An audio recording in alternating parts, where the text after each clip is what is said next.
Assalamualaikum warahmatullahi wabarakatuh.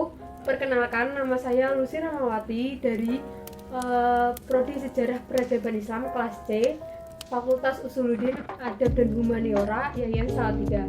Di sini saya akan memaparkan pemahaman mengenai hakikat dan kegunaan ilmu untuk memenuhi tugas UAS mata kuliah filsafat dengan dosen pengampu Bapak Nurkalian. Atau definisi dari hakikat dan ilmu sendiri, yaitu hakikat merupakan istilah filsafat yang bermaksud dengan pemahaman yang paling mendasar. Hakikat diartikan sebagai yang sesungguhnya, yang sebenarnya, dan lain-lain. Sedangkan yaitu ilmu berasal dari bahasa Arab, yaitu alama, yang berarti pengetahuan. Menurut Muhatta, ilmu didefinisikan sebagai pengetahuan yang teratur tentang pekerjaan hukum kausal dalam suatu golongan masalah yang sama tabiatnya. Untuk hakikat ilmu sendiri merupakan sebuah pemahaman mendasar dalam pengetahuan yang dapat dibuktikan secara teoritis dan empiris. Pada zaman dahulu, pengetahuan termasuk juga ilmu tidak mempunyai kegunaan praktis melainkan estetis. Artinya, saat kita belajar bermain alat musik atau membaca buku, itu hanya untuk digunakan sebagai kepuasan jiwa dan tidak dijadikan untuk sebuah konsep dalam pemecahan suatu masalah. Penempatan ilmu sebagai fungsi estetis pada zaman Yunani kuno disebabkan oleh filsafat mereka yang masih memandang rendah pekerjaan orang-orang di sekitar mereka yang pada waktu itu hanya dikerjakan oleh budak.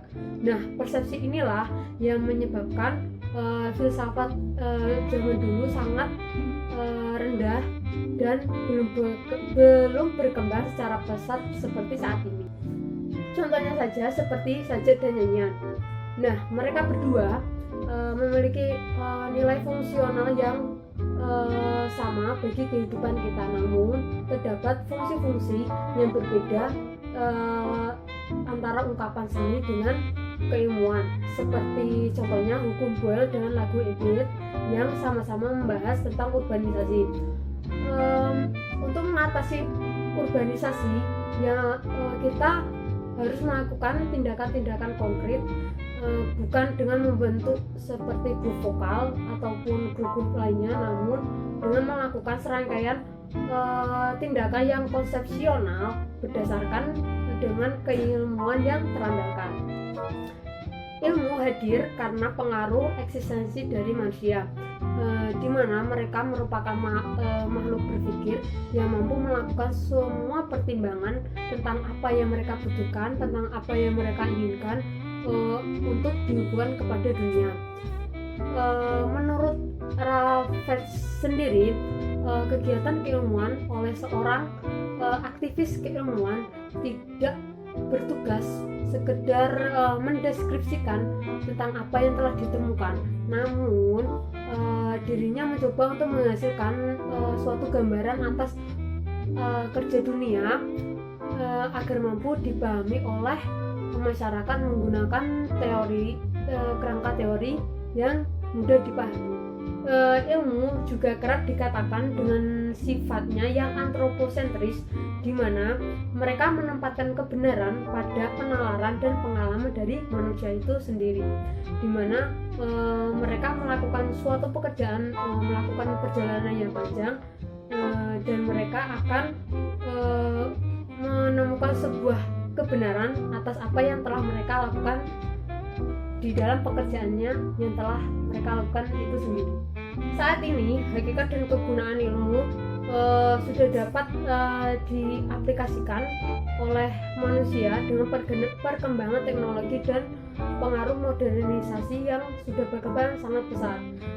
Ilmu juga dapat didapatkan secara online atau melalui platform media sosial yang sudah tersedia di internet. Untuk saat ini kemajuan filsafat sudah mulai berkembang dengan pesat dan dapat dipahami dengan lebih jelas. Terima kasih. Itu saja penjelasan yang dapat saya sampaikan.